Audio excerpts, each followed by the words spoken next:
আসসালাম আলাইকুম sir. Sir আসসালাম আলাইকুম। ওয়ালাইকুম আসসালাম। বস বস, সবাই বস। আচ্ছা স্যার বটি। তোরা কি বাসস? তোরা কি গরুর রচনা হিগাইছস?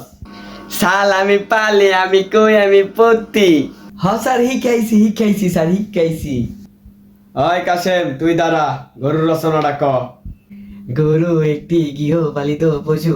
গরুর দুটি চোখ, দুটি শিং আছে, একটি লেজ আছে। গরু দুধ দেয়।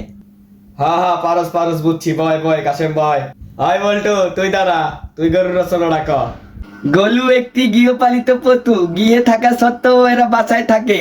আমার দুইটা গরু আছে, একটা সাদা একটা কালা। সাদাটার নাম হলো দলু, কালাটার নাম হলো কালু। সাদাটা মাইয়া গরু, কালাটা বেটা গরু। ওই দুইটা দুধ দেয়, ওই দুধ আমি খাই। আমার গরু দুইটা স্যার অনেক ভালোবাসে, আমিও গরু দুইটার অনেক ভালোবাসি। সারাদিন একসাথে খেলি, ওকে ঘাস খাওয়াই, পানি খাওয়াই স্যার, অনেক কিছু করি আর ওকে অনেক আদর করি স্যার। আমাকে গরু স্যার প্রতিদিন বালতি বালতি দুধ দেয়। ওই দুধ আবার আমার বাপে বাজারে নিয়ে বিক্রি করে।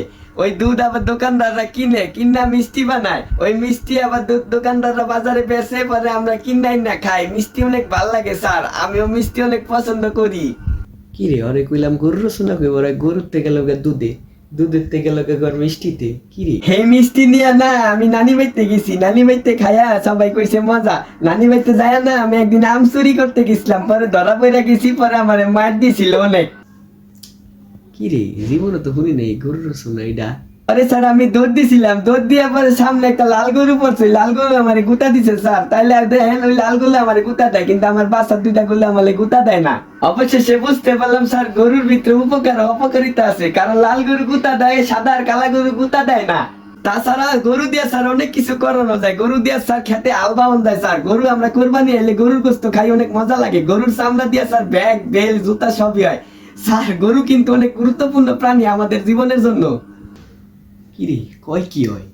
তাছাড়া স্যার আমার গরু যেখানে থাকে ওইখানে অনেক মশা হয়, এই জন্য আমি প্রতিদিন ওই ঘরে যাই, আমি কয়েল জ্বালা দিই, যাতে আমার এই গরু দুইটার কোনো কষ্ট না হয় স্যার। আমার বাসায় যে গরু দুইটা আছে, এই গরু দুইটারে দেখি আব্বাই প্রতিদিন নিয়ে পুকুরে গোসল করায়, মাঝে মাঝে দিয়ে আমার মায়েও গোসল করায়। তাছাড়া স্যার আমিও মাঝে মাঝে ওগুলো লাগে গোসল করতে যাই। ওগুলো লাগে গোসল করতে গিয়ে স্যার খেলাধুলা করি, ওরাও আমার লাগে অনেক খেলাধুলা করে, ওরা আমার খুব ভালোবাসে স্যার। রাইতে আমার আব্বাই দেখি গরু দুইটার গায়ে মশারিও জড়াইয়া দেয়, যাতে মশাই না কামড়ায়। কারণ মশাই কামড়াইলে আমাকে যেমন জ্বর হয়, গরুরও জ্বর হয়। এর লিগে প্রতিদিন ওকে আবার নাপা খাওয়াইতে হয়, এর লিগে ভাতের লাগে ওকে নাপা খাওয়াই। আব্বারে দেখছি প্রতিদিন আমাকে নাপা খাওয়াইতেছে। আমার গরুরে দেখি মাঝে মাঝে জালও খাই, আমরা যেমন খিচুড়ি রেন্দা খাই, আমরা গরুর এমন খিচুড়ি করে জাল করে খাই। আবার দেখি মাঝে মাঝে ফিডারও খাওয়ায়। ওই বলতো থাম থাম থাম থাম থাম, হইছে তোর রচনা হইনা আমার বুকে ব্যথা হইতে হচ্ছে, তুই থাম বলতো থাম। আর সাদা আর কালা গরু সবসময় ভালো হয়, তাই ওদেরকে বেশি বেশি ভালোবাসবেন, ওরা আপনাদের বেশি বেশি ভালো লাগবে। তো অবশেষে বলা যায় আমাদের জন্য গরু খুব একটি গুরুত্বপূর্ণ বাড়ি। তবে হ্যাঁ, লাল গরু থেকে দূরে থাকবেন, কারণ লাল গরুরা অনেক পাদি হয়, তারা গুতা দিতে আসে, যেমন আমাকে দিয়েছিল। আর একটু হইলে তো আমি স্টপ করে মরে যেতাম রে বল্টু।